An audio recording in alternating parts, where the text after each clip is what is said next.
Alhamdulillah, puji dan syukur kepada Allah Subhanahu wa taala yang berikan kepada kita kesempatan, kesehatan sehingga kita bisa melakukan salat yang terbaik dari setiap harinya dan setiap minggunya. Bagaimana tidak seandainya 2 rakaatnya saja lebih baik daripada dunia dan isinya. Rakaatil fajri khairun minad dunya wa ma fiha. Apalagi salat subuhnya, maka tentu Allah akan berikan berlipat-lipat. Bahkan ini tanda-tanda ataupun di antara salat yang sangat dibenci oleh orang-orang munafik. Asbabu thawab 'indal munafiq as-salatul al-fajri wal isya, itu salat subuh dan salat isya. Dan Umar bin Khattab pernah berkata, la an usalliyal fajra fi jama'atin khairun wa ahabbu ilayya. Seandainya aku salat fajar, salat subuh berjamaah di masjid, maka lebih aku sukai dan aku cintai min an aqumal laila kullaha, daripada aku bangun malam semalam suntuk. Ma'asyiral muslimin, pada pertemuan yang lalu kita sudah menceritakan tentang akhir daripada hayat ataupun tak kala meninggalnya Nabi Musa alaihi salam. Nah, tak kala masih seputar kisah Bani Israel. Mudah-mudahan pada pertemuan ini insyaallah kita selesai tentang Bani Israel, dan kemudian insyaallah pada pertemuan yang akan datang, kalau Allah mudahkan, kita akan memasuki peristiwa perang yang sangat heroik, yaitu perang Badar. Nah, tak kala Nabi Musa alaihi salam meninggal dunia, maka yang menggantikan kepemimpinan adalah Yusha bin Nun. Yusha bin Nun adalah yang sering disebutkan dalam Al-Quran, yang di surah Al-Kahfi, itulah muridnya Nabi Musa alaihi salam. Wa idh qala Musa li fatahu la abrahu hatta ablugha majma'al bahraini aw amdiya huquba. Tak kala Musa berkata kepada Lifata, anak muda, di sini akan disebutkan yaitu Yusha bin Nun. Namun para ulama berbeda pendapat, ya, apakah beliau orang soleh ataupun nabi. Ya, namun pendapat yang kuat, beliau adalah nabi, cuma tidak termasuk daripada 25 minar rusul pilihan. Nah, di zaman Yusha bin Nun tersebut, maka Yusha membagikan khilafah ataupun yang disebut dengan Asrul Qudha. Asrul Qudha. Apa Asrul Qudha? Yaitu masa kehakiman. Dan hakim-hakim dibagi menjadi 12 state, 12 hakim, yang setiap hakim tersebut berasal dari kabilah ataupun suku-suku anak-anak Yakub alaihissalam. Ya, dari Bunyamin, Yusuf, dari keturunan mereka semua, dari Ruben, ya, dan lain-lain. Nah, di zaman kehakiman tersebut, dan mereka sudah masuk ke Palestina, tentunya sudah kita sebutkan pada pertemuan yang lalu, maka terjadi fitnah yang sangat besar, kufuran, pertengkaran antar sesama mereka. Begitulah Bani Israel, ya, begitulah mereka Bani Israel. Mereka sangat suka bertikai, ya. Walaupun hari ini kita lihat, hadirin yang dirahmati Allah Subhanahu wa taala, kita lihat di Israel, ya, bahkan Al-Qur'an mengatakan bagaimana watak mereka. Tahsabuhum jami'an wa qulubuhum syatta. Kalian lihat seolah-olah mereka kompak, namun sebenarnya hati mereka itu tak pernah merasa kompak. Sesama mereka saja, tidak pernah mereka merasa kompak sebenarnya. Makanya mereka hancur terus. Ya, di zaman hari ini misalkan Simon Peres, sebelumnya Edward Barak, sebelumnya PM mereka perdana menteri tidak pernah kompak juga. Nah, akhirnya di zaman Asrul Hakim, kehakiman tersebut berakhir di zaman Nabi Samuel, ya. Kalau kita baca-baca di sirah mereka, ya, karena di buku Indonesia kita tidak menemukan, ya. Bahkan di Google, ya, di sirah Bani Israel, di Wikipedia itu sangat jelas, kan? Tapi bahasa Arab, hadirin dirahmati Allah SWT. Saya melihat di sini beberapa kekacauan yang mereka lakukan di zaman tersebut. Nah, di zaman Nabi Samuel, akhirnya mereka meminta raja. Ini nggak mau lagi hakim. Jadi mereka minta raja. Wahai Nabi Samuel, kalau ada orang namanya Samuel, ini nama Nabi Bani Israel sebenarnya. Samuel, Swat, Waw, Min, El, Lam. Nah, mereka meminta seorang raja agar diutus seorang raja. Kami nggak mau lagi hakim-hakim, kami mau raja. Jadi seorang raja yang bisa menghukumkan kami, dan raja itu adalah raja yang hebat di pilihan Allah Subhanahu wa taala. Maka ini pun diabadikan Allah dalam Al-Qur'an dalam surah Al-Baqarah ayat 246. Alam tara ila al-mala'i min bani Israil min ba'di Musa id qalu li nabiyyin lahum mub'ats lana malikan nuqatil fi sabilillah. Tidakkah kamu perhatikan para pemuka Bani Israel? Jadi pejabat-pejabatnya datang berunding untuk memilih, ya. Mereka berkata kepada nabinya, seorang nabi itu Nabi Samuel, angkatlah seorang raja untuk kami, niscaya kami berperang di jalan Allah. Ya. Nabi mereka menjawab, qala hal asaytum in kutiba alaikumul qital alla tuqatilu. Jangan-jangan jika diwajibkan atasmu berperang, kamu tidak akan berperang juga. Ya, mereka menjawab lagi, qalu wa ma lana alla nuqatila fi sabilillahi wa qad ukhrijna min diyarina wa abnaina. Mereka menjawab, mengapa kami tidak akan berperang di jalan Allah sedangkan kami telah diusir dari kampung halaman kami dan dipisahkan dari anak-anak kami. Ya, karena waktu itu mereka ditawan, dibunuh sebagian, ya. Tak kalah falamma kutiba alaihimul qital tawallaw illa qalilan minhum wallahu alimun bizzalimin. Tak kalah perang diwajibkan atas mereka, mereka pun berpaling. Itulah sifat Bani Israel. Dan Allah Maha mengetahui orang-orang yang zalim, ya.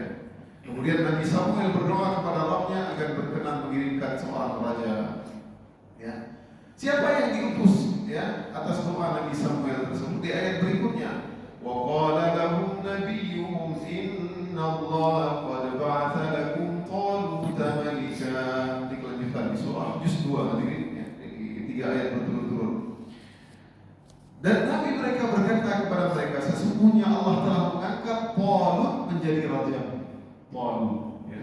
Kalau dalam kitab suci kemarin saya coba baca, ya, di Injil Saul, ya. Ini memang cerita, banyak sekali cerita, terkadang menarik kita baca, cuma khawatir kita melihat kisah nabi-nabi ataupun cerita-cerita di Injil ini banyak sekali mungkin penyeleneh, ya, penyelewengan.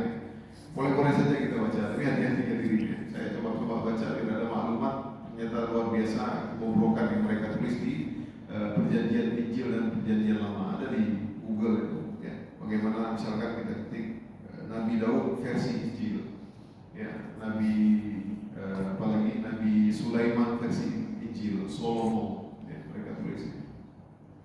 Subhanallah. Nah, tak kala Jalut berkata, Talut menjadi raja. Nah, Allah mengirim Talut sebagai raja. Tadi kalian minta raja, maka Talutlah yang jadi raja. Mereka menjawab, qalu anna yakunu lahul mulku alaina wa nahnu ahaqqu bil mulki minhu wa lam yu'ta sa'atan minal mal. Mereka ngeyel. Tadi minta raja, tapi enggak sesuai dengan mereka bantah. Ya, mereka berkata, bagaimana Talut memperoleh kerajaan atas kami, sedangkan kami lebih berhak atas kerajaan itu daripadanya, ya? Dan dia tidak diberikan kekayaan yang banyak. Jadi Talut ini tidak punya harta yang banyak. Kemudian juga si Talut ini adalah bukan berasal dari suku yang sering berasal orang-orang hebat dari mereka. Karena semua mereka anak-anaknya Bani Israel, anak-anak Nabi Yakub. Tapi karena mungkin banyak di sebagian suku yang muncul, jadi kenapa suku ini yang jadi mereka menolak? Ya, karena Talut juga tidak memiliki banyak harta. Kemudian Nabi Samuel berkata, qala inna Allah astafahu alaikum wa zadahu basmatan fil ilmi wal jism. Wahai kaum Bani Israel, sesungguhnya Allah memilih Talut tersebut karena Talut itu Allah kasih dia ilmu, knowledge, ilmu pengetahuan, berbicara, punya taktik, dia cocok sebagai raja, ya, dan dia juga punya kekuatan jism, artinya orang yang sangat sebenarnya ini betul. Syarat pemimpin sebenarnya nggak cukup dengan kuat otak saja, tapi badan harus gagah. Ya Buya, ya cerita Jokowi maksudnya harus sebenarnya ya sebenarnya. Makanya Nabi SAW terkadang ada sahabat-sahabat yang datang kepada Nabi meminta, ya Rasulullah, wahai Rasulullah, jadikan saya pemimpin lah. Ada sahabat, ada Nabi utus ini, kamu ke ini ya, kamu jadi hakim di sini, kamu jadi qudhah di sini, kamu jadi pemimpin di sini. Seperti Abu Dzar datang, ya Rasulullah, jadikan saya. Ya Abu Dzar, innal imarah kama qala Nabi fa innaha khizyun wa nadamah la tas'alu 'an imarah fa innaha khizyun wa nadamah innaka dha'if. Wahai Abu Dzar, kamu itu lemah. Maksudnya lemah apa? Yang kelihatan amangan itu anak tegas tak bisa jadi pemimpin. Sesungguhnya kepemimpinan tersebut adalah khizyun wa nadamah, penyesalan dan penyesalan pada hari kiamat. Saya ingat dulu ketika belajar fikih tentang kehakiman, ya, dalam hadis Nabi berkata, al-qudhah thalatha. Dari situ saya takut jadi hakim. Al-qudhah thalatha, ithnani fin nar, wahidun fil jannah. Dua di neraka, satu di surga. Ini hakim, ya tinggal semua sembarangan. Makanya wajar pemerintah Indonesia, mungkin semua pemerintahan, setiap hakim ini nggak boleh lama-lama di satu tempat. Karena bahaya, ada cawe-cawe, ada nanti udah kenal, seperti itu wajar. Jadi istri hakim siap-siap untuk pindah-pindah. Seperti itu bagus tidak dikenal karena dia lebih menghukumkan dengan benar. Bahkan Nabi Daud bagaimana? Ya Daud, inna ja'alnaka khalifatan fil ardh. Daud, ini nggak boleh seperti itu. Inilah dia, basatan fil ilmi wal jism. Jadi kalau kita lihat ada pemimpin sama-sama mungkin ilmunya, satu badannya lebih kekar, jenderal, pilih yang jenderal. Ya, itu pengaruh. Karena uli kalam kan kayak. Nah ini penting sebenarnya. Basatan fil ilmi wal jism. Kata Allah yang sebutkan. Nah dia syarat diantaranya adalah karena Allah pilih dia karena dia punya knowledge, punya ilmu pengetahuan yang bagus dan juga memiliki raga atau jiwa badan yang sehat dan kuat. Wallahu yu'ti mulkahu man yasha wallahu wasi'un alim. Ya, Allah memilih ya memberikan kerajaan kepada siapa yang Dia kehendaki dan Allah Maha Wasi'un Alim, Maha mengetahui lagi Maha luas ya. Baik, hadirin yang dirahmati Allah Subhanahu wa taala. Singkat cerita, kemudian di zaman Talut tersebut banyak serangan-serangan, ataupun di zaman Saul ya, banyak serangan-serangan yang terjadi dari luar, konflik dari mereka, konflik dalam negeri, konflik serangan. Mereka nggak suka sama Nabi mereka karena tadi nggak punya duit yang banyak, itu dia. Bukan orang kaya, bukan dari suku yang terpandang.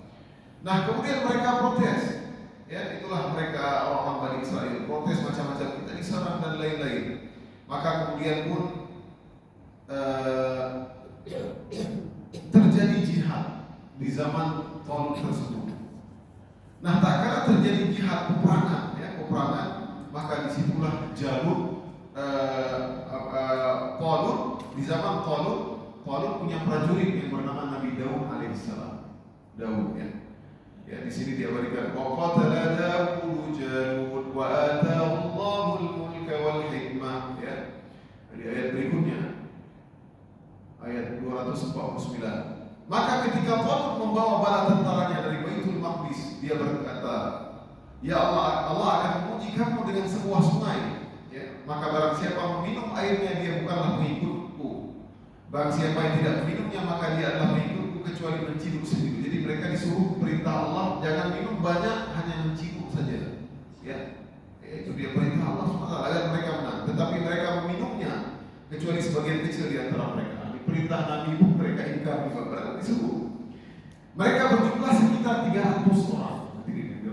Inilah jumlah seperti tentara Badar juga. Tapi dengan jumlah kecil seperti ini Allah menangkan mereka. Ketika Talut dan orang-orang beriman bersamanya menyeberangi sungai, mereka ini orang-orang beriman yang hanya meminum sedikit saja, sedikit air. Mereka berkata, kami tidak kuat lagi pada hari ini melawan Jalut dan tentaranya. Jadi mereka perang. Ini sebuah perintah jihad melawan Jalut dan tentaranya. Mereka meyakini bahwa mereka akan menemui Allah. Betapa banyak kelompok kecil mampu mengalahkan kelompok yang besar dengan izin Allah. Akhirnya Nabi Daud pun di antara dalam peperangan tersebut, dan Daud membunuh Jalut. Dan Daud berada di barisan pasukan Talut. Kemudian Allah memberinya Daud kerajaan. Akhirnya kerajaan pun diperoleh oleh Nabi Daud alaihissalam. Nah, kali inilah seorang raja sekaligus nabi. Jadi ini sesuai dengan mereka. Nabi Daud orang kuat, orang yang kuat. Di zaman Nabi Daud tersebutlah dibangun haikal kerajaan. Nah, tentu kita nggak ceritakan tentang kisah Nabi Daud panjang. Di zaman Nabi Daud tersebut dibangunlah haikal, dan di situ mulai ketentraman dan keamanan karena Nabi Daud ini orang yang sangat kuat. Hadirin yang dirahmati Allah SWT. Kemarin saya sempat membaca versi Injil, tapi ini luar biasa kebobrokan, kerusakan. Mereka mengatakan Nabi Daud suka dengan seorang istri, seorang prajurit. Ini enggak benar Betrisha apa namanya? Dia lihat ke atas, tiba-tiba Nabi Daud tertarik sehingga Nabi Daud memanggil, kemudian Nabi Daud mengajak wanita tersebut berzina. Subhanallah, rusak sekali izin. Kemudian dia kirim suaminya untuk lawan musuh di pasukan depan, dia meninggal, kemudian dinikahi oleh Nabi Daud ini. Subhanallah, jadi sangat macam-macam orang Bani Israel ini menggambarkan nabi-nabi mereka buruk seperti mereka sendiri. Kemudian setelah Nabi Daud meninggal dunia, maka digantikan oleh Salomo, Salomo ataupun Sulaiman disebutkan kalau dalam Injil Salomo. Nah, di zaman Nabi Sulaiman adalah zaman keemasan. Zaman Sulaiman adalah zaman keemasan. Disitulah Nabi Sulaiman mendirikan, menyempurnakan haikal. Yang disebut hari ini haikal Sulaiman, itu kerajaan Sulaiman. Kerajaan Sulaiman. Di zaman Nabi Sulaiman ada perintah Allah, mereka tunduk. Jadi zaman Nabi Daud, zaman Nabi Sulaiman barulah mereka sedikit tentram. Seperti zaman Nabi Musa, mereka masih senang-senang. Dan zaman Nabi Daud dan Nabi Sulaiman, Nabi Daud mereka tenang. Namun tak kala meninggal Nabi Sulaiman alaihissalam, mulailah terpecah. Kita sampai Nabi Isa, sampai Nabi Muhammad tentang Bani Israel, luar biasa. Nah, akhirnya tak kala Nabi Sulaiman meninggal dunia, maka diutuslah ataupun yang menjadi pewaris kerajaan adalah anaknya Nabi Sulaiman yang bernama Ruhmu'am. Namanya aneh-aneh, Ruhmu'am bin Sulaiman. Tak kala anak Nabi Sulaiman Ruhmu'am, Bani Israel enggak mau bai'at. Bani Israel enggak mau bai'at anaknya Nabi Sulaiman. Bani Israel berkata, wahai Ruhmu'am, ada 10 suku. Yang mau bai'at hanya suku Bunyamin dan suku Yahuda. Yang mau bai'at hanya suku Bunyamin dan Yahuda. Yang 10 suku yang lain enggak mau bai'at. Wahai Ruhmu'am, kami mau angkat engkau jadi raja, waris bapakmu, tapi jangan terlalu ketat, karena bapakmu dulu sangat ketat. Bani Israel luar biasa. Kalau bapakmu sangat ketat, tinggalkan hukum-hukum yang kami enggak suka, kami siap membai'at kamu. Ruhmu'am tidak mau tentunya. Ini nama-nama aneh yang hadir ini. Tapi kita terpaksa kita bahas sedikit biar kita paham tentang Nabi Israel. Akhirnya mereka 10 suku yang lain membaiat Yurmu'am. Yurmu'am tersebut adalah putra Nubat. Siapa Nubat tersebut? Salah seorang prajurit di zaman Nabi Sulaiman yang dia pembangkang. Ini oposisi sebenarnya, oposisi Sulaiman. Namun dia tak berani menampakkan belangnya kala itu karena takut dipenggal sama Nabi Sulaiman. Namun anaknya lah yang akhirnya yang diangkat menjadi raja tak kala itu. Maka akhirnya kerajaan Israel terbagi menjadi 2. Kerajaan Bani Israel ini dibagi 2, kerajaan Israel Utara dan kerajaan Israel Selatan. Kerajaan Israel Utara yaitu 10 suku, yaitu yang dipimpin oleh Yurmu'am, tadi anaknya Nubat pembangkang, dan kerajaan Yahudi ataupun Israel Selatan, yaitu yang dibaiat oleh 2 suku, yaitu suku Yahudi dan suku Bunyamin yang dipimpin oleh Ruh Mu'am, anaknya Nabi Sulaiman. Kemudian singkat cerita terjadi kekacauan, akhirnya mereka berperang saudara, kemudian mereka konflik dalam negeri karena di zaman tersebut Persia, Romawi, ya semua menyerang, artinya semua ini Yunani, kemudian Mesir, peradaban yang lain sudah tinggi juga. Ya, akhirnya datanglah Asyuriyin dari Irak, orang-orang Asyuriyin dari Irak yang bernama Sarjun. Akhirnya mereka menyerang orang-orang kerajaan Israel Utara. Akhirnya mereka kalah, yang dipimpin oleh pembangkang dari Yurmuam. Dan disitulah Taurat hilang bertahun-tahun karena Taurat tidak ada yang menghafal. Taurat hilang. Jadi kalau hari ini kita diserang musuh, insya Allah Quran tidak akan hilang. Karena Quran ada disimpan oleh di dada orang Muslim. Ya. Karena Allah menjadikan Al-Quran. Namun Taurat hilang bertahun-tahun, tidak ada yang menghafalnya. Akhirnya cuma ingat-ingat saja, seperti yang di Taurat seperti ini, seperti yang di Taurat seperti ini. Akhirnya tinggal kerajaan Yahudi, Yahuda. Inilah asal muasal Yahudi, yaitu Yahuda dari sukunya.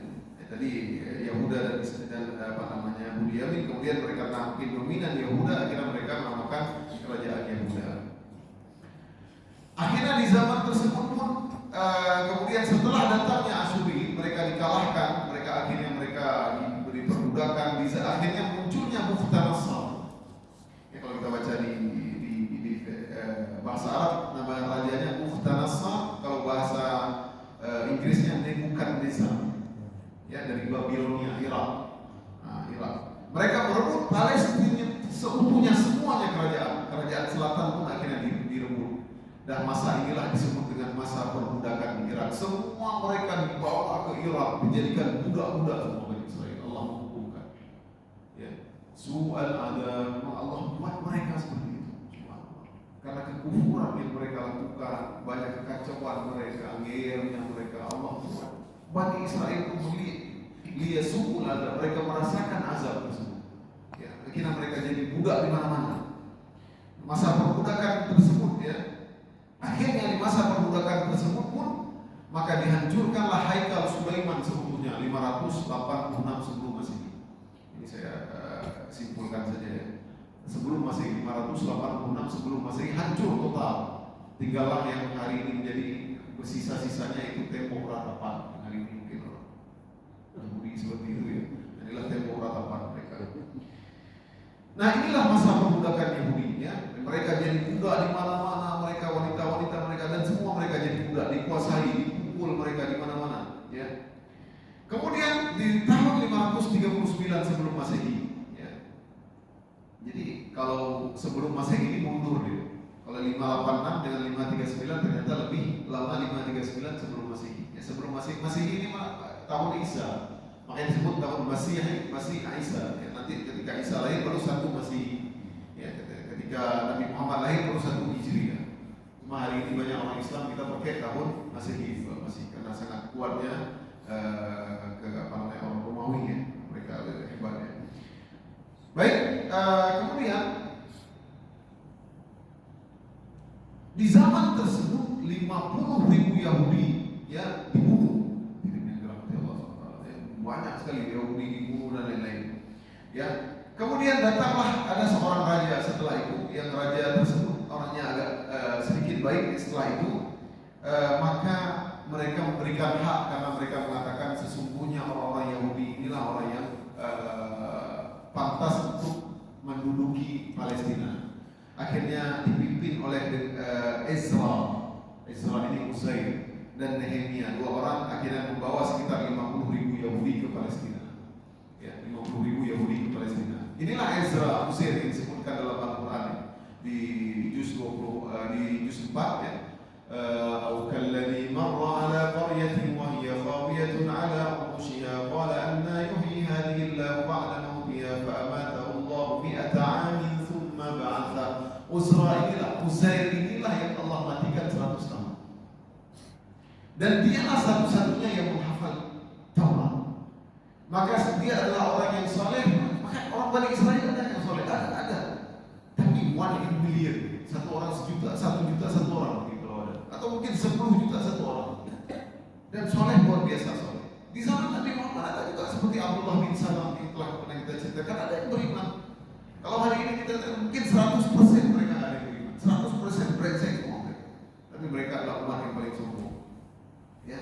Jadi Uzair inilah yang membawa akhirnya orang-orang akhirnya tidak dibudakkan lagi, mereka dilepaskan, mereka kembali ke Palestina. Ya, Uzair inilah saking solehnya mereka menyebut waqalatil yahudu Uzairun ibnullah. Saking solehnya Uzair tersebut, orang-orang Yahudi menganggap dia adalah anak Allah. Ya, begitulah dia orang Yahudi.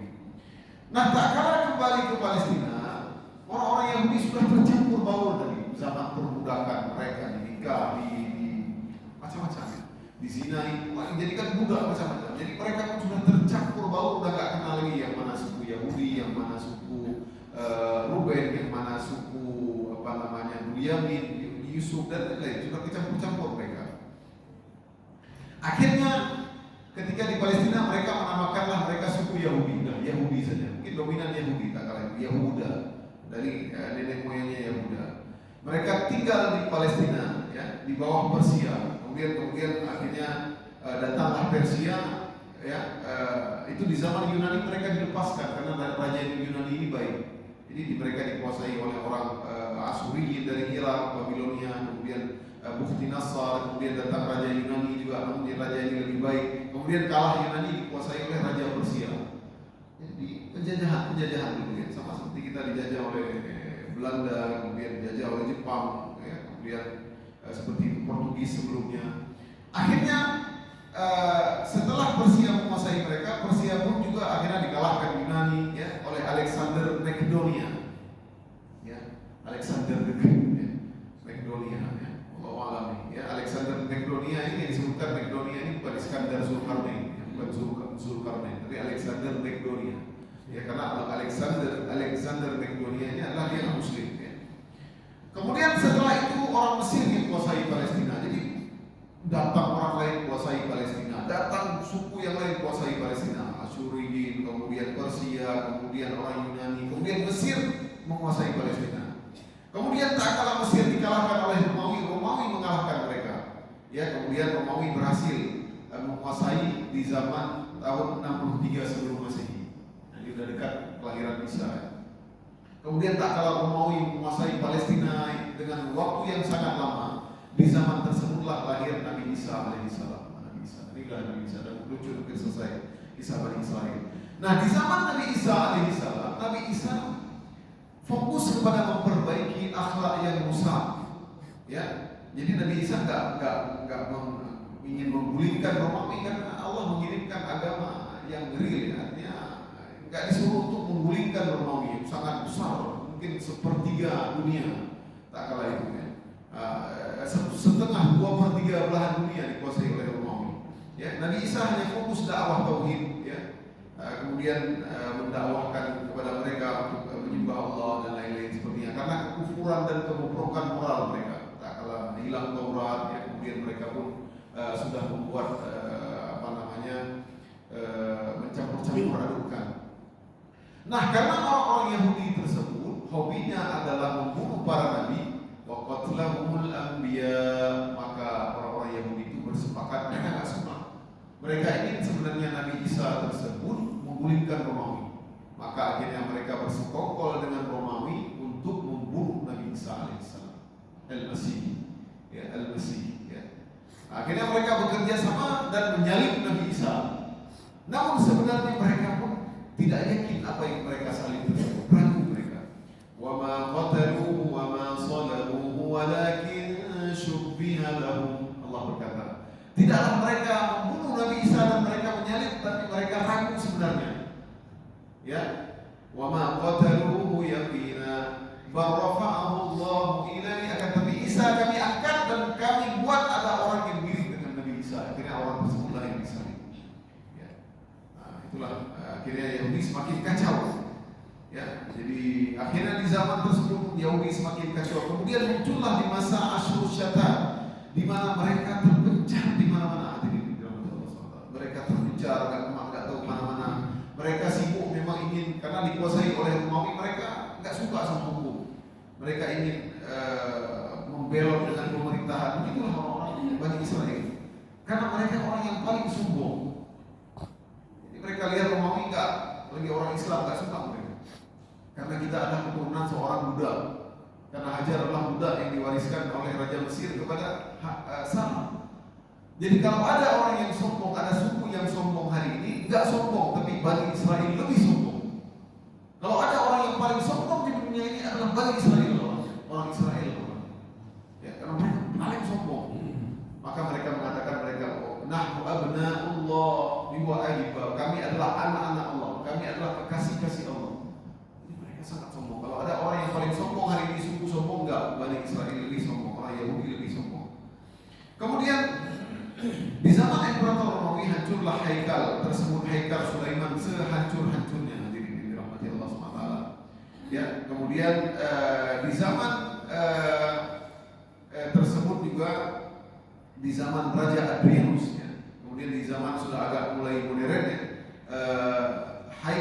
ganti haikal Sulaiman, dia membuat kuil untuk menyembah dewa Jupiter, dewa mereka. Jadi karena kesal sama orang Palestina, akhirnya haikal Sulaiman tersebut diganti di situ, membuat kuil untuk menyembah raja dewa Jupiter. Kemudian Israel pindahlah jadi ibu kotanya di Gilead. Kemudian Yahudi pun diusir dari Palestina, diusir lagi.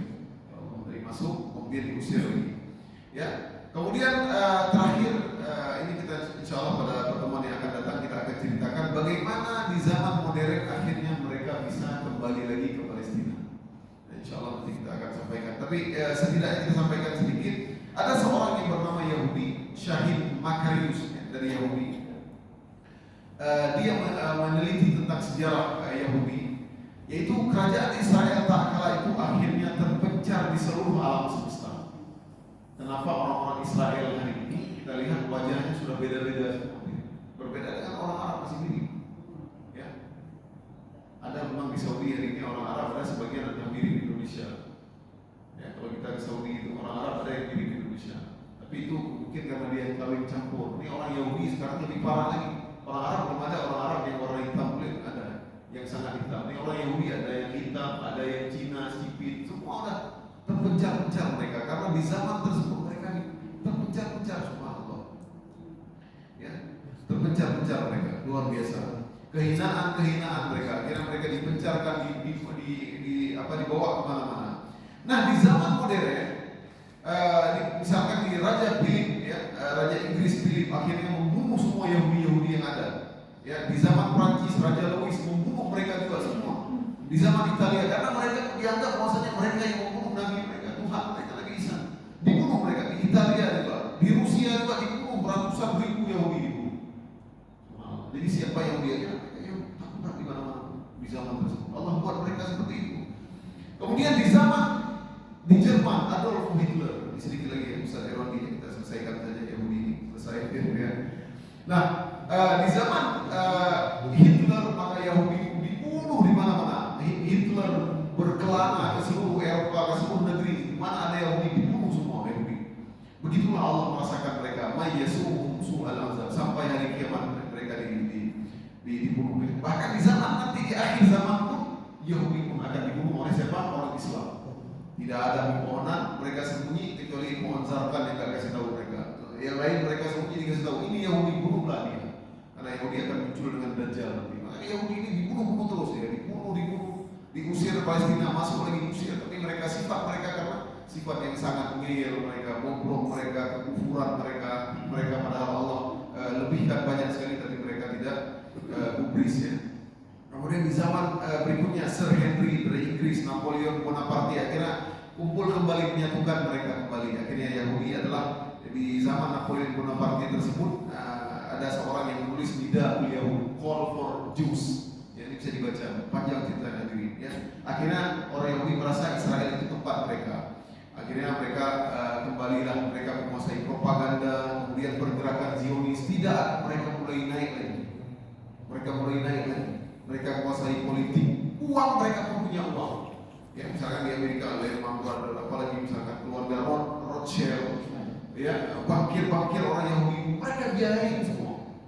Ya, keluarga Rothschild orang paling kaya. Akhirnya mereka menguasai kantor berita juga. Mereka ternyata emang kalau mau jadi pemimpin, bangun stasiun TV.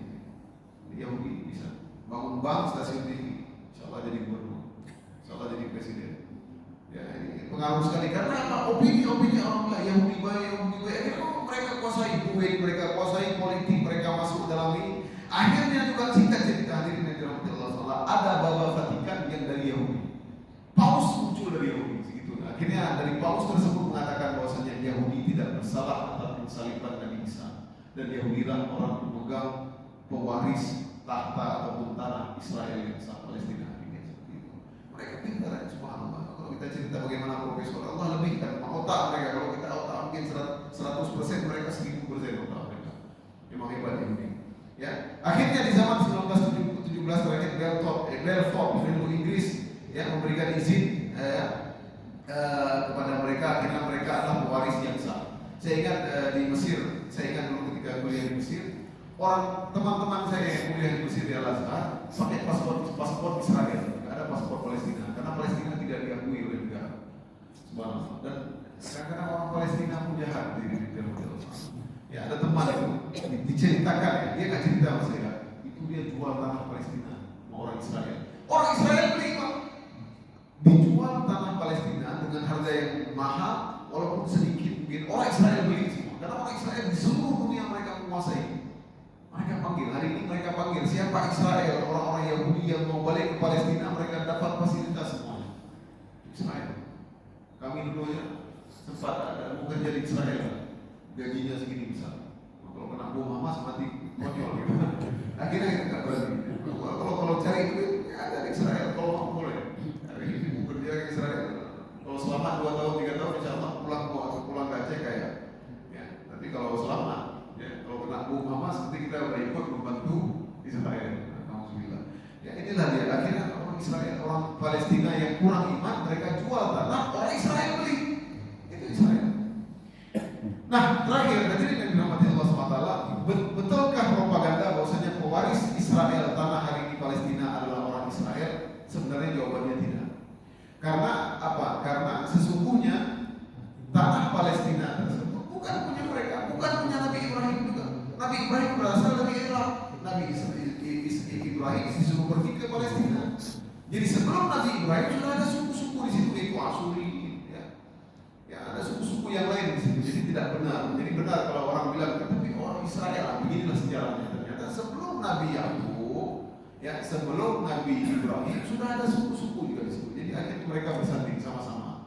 Ya, orang Islam juga di situ, waris, ya, orang Asyuri, kemudian juga orang Israel juga ataupun orang Yahudi yang dikatakan hari ini, mereka juga pewaris Palestina. Begitulah hadirin yang dirahmati Allah Subhanahu wa taala. Allah rasakan mereka berbagai penghinaan ya hari ini. Namun mereka kuasai dunia hari ini. Ya, namun mereka juga tetap di akhir zaman akan diserang oleh orang-orang Islam.